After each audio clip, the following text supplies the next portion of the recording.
kami dari kelompok 7 untuk tugas mulok yang beranggotakan saya yang pertama, saya Gigi Bijaksana.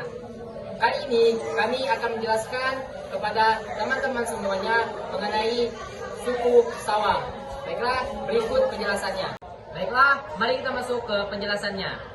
Suku Sawang merupakan etnis yang hidupnya berpindah-pindah di laut kawasan pantai-pantai pulau kecil di sekitaran Pulau Bangka dan juga Pulau Belitung. Di Pulau Bangka, mereka menyebar di daerah Lepar, Pongok, dan Pangkalan Baru. Sedangkan untuk di daerah Belitung, mereka menyebar di daerah Membalong dan daerah-daerah lainnya. Suku Sekap atau Sawang di Pulau Bangka sering disebut dengan orang Sakai atau orang Mapur karena sebagian besar kehidupannya mereka habiskan hanya untuk di lautan. Hal inilah yang membuat mereka terkadang disebut dengan orang laut. Di sisi lain, suku Sawang di Pulau Bangka Belitung dikenal dengan suku Ameng Sewang. Untuk bahasa yang digunakan sehari-hari adalah bahasa Sekap ya. Bahasa Sekap sendiri termasuk ke dalam rumpun ya. Bagian dalam bahasa Melayu. Namun, dialek bahasa Sekap sangat berbeda dengan dialek bahasa suku bangsa asli lain di daerah Pulau Bangka. Masyarakat Sawang di Pulau Bangka oleh pemerintah Provinsi Bangka Belitung dikategorikan sebagai komunitas adat. Di sisi lain, Direktorat Pembinaan Kepercayaan terhadap Tuhan Yang Maha Esa dan Tradisi, Direktorat Jenderal Kebudayaan Kementerian Pendidikan dan Kebudayaan mengkategorisikan komunitas masyarakat Sawang sebagai komunitas adat. Kehidupan di atas perahu menyebabkan mereka tergantung pada keadaan alam. Apabila keadaan laut yang tidak memungkinkan, maka mereka akan tinggal di rumah perahu. Mereka menetap sementara di pemukiman yang dibangun di tepi pantai. Biasanya mereka tinggal di darat hanya untuk beberapa saat saja. Waktu yang singkat itu menyebabkan mereka tidak mempunyai banyak kesempatan untuk mengadakan hubungan sosial dengan suku bangsa lainnya. Keadaan seperti inilah yang menyebabkan mereka pada waktu itu digolongkan sebagai masyarakat terasing. Saya akan menjelaskan asal-usul suku Sawang. Pengembara laut di perairan Bangka dan Belitung pada umumnya dipanggil atau disebut dengan orang laut. Namun banyak juga yang menyebutnya dengan sebutan Seka, Sekap, Sika, dan Seka.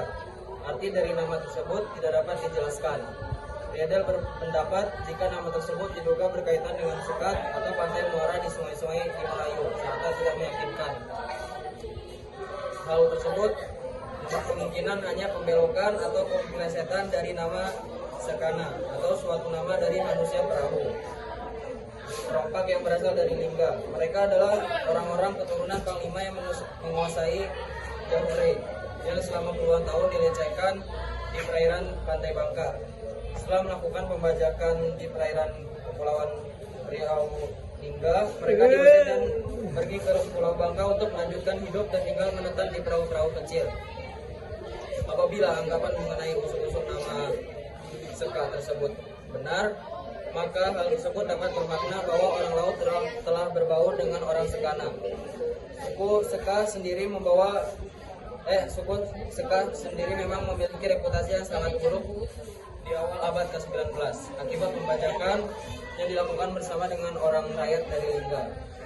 Kegiatan yang dilakukan seperti bajak laut Lingga tersebut dibiayai dan didorong oleh seorang tokoh lokal Melayu dan Belitung. Salah satu versi mengenai asal-usul suku Sawang menyebutkan bahwa orang Seka yang berdiam di Pulau Bangka merupakan keturunan orang laut yang berasal dari pulau-pulau kecil yang sekarang termasuk ke dalam wilayah negara Malaysia. Dalam pengembaraannya sebagai nelayan nomaden, orang laut kemudian menetap di Kumbung, Kecamatan Lepar Pongok, Kabupaten Bangka. Keturunan dari orang laut inilah yang kemudian dikenal sebagai orang Seka. Versi lain dari sejarah lisan mengenai asal-usul suku Sawang mengatakan bahwa kata Sawang berasal dari nama pohon yang sering disebut dengan atau pohon Sawang. Dengan buah Sawang serta ilmu gaib yang dimiliki oleh nenek moyang mereka, maka orang Sawang mampu membunuh para perompak atau bajak laut yang disebut dengan lanun. Lanun yang juga sering disebut dengan Gelanun merupakan warga asli Kepulauan Laluna di Filipina, bagian selatan. Mereka adalah perompak laut yang sangat ditakuti oleh pedagang yang melintas di perairan Asia Tenggara. Setelah orang sawang mampu membunuh para perompak, maka orang Lanun yang masih hidup menyatakan menyerah dan mengajak berdamai dengan orang sawang. Mereka pun menjalin hubungan perkawinan, dan anak-anak hasil perkawinan antara orang sawang dengan Lanun lantas tersebar di berbagai kepulauan Nusantara dan Filipina. Tradisi orang sawang yang mengembara di laut dan tidak pernah terikat dengan tempat bermukim secara permanen telah menyebabkan terjadinya persebaran yang luas anak keturunan orang sawang dan Lanun. Persebaran mereka diduga ada sekitar Kepulauan Sulu, Kepulauan Riau, dan Kepulauan Bangka Belitung. Bahkan sebagian dari warga masyarakat Melayu Belitung merupakan keturunan dari orang sawang dan Lanun. Baiklah, selanjutnya kita akan memasuki pembahasan yang terakhir mengenai karakteristik dari suku Sawang. Suku Sawang menjadi terkenal ketika Andrea Hirata menerbitkan novelnya yang berjudul Laskar Pelangi, menyebutkan tentang keberadaan orang Sawang di Belitung Timur serta mendeskripsikan tentang karakteristik fisik dan perilaku sosial dari suku Sawang. Warna kulit orang Sawang pada umumnya coklat dan relatif lebih gelap apabila dibandingkan dengan orang Bangka dan Belitung pada umumnya. Bisa dikatakan warna kulit orang Sawang ini terlihat tegam ya, karena mereka terlalu banyak terpapar oleh sinar matahari dan pekerjaan mereka yang sering berada di lautan ya. Rambut mereka lurus dan sebagian yang lain bergelombang dan kaku seperti mayang yang mengurai. Selain itu, badan mereka juga terlihat kekar dan tegap.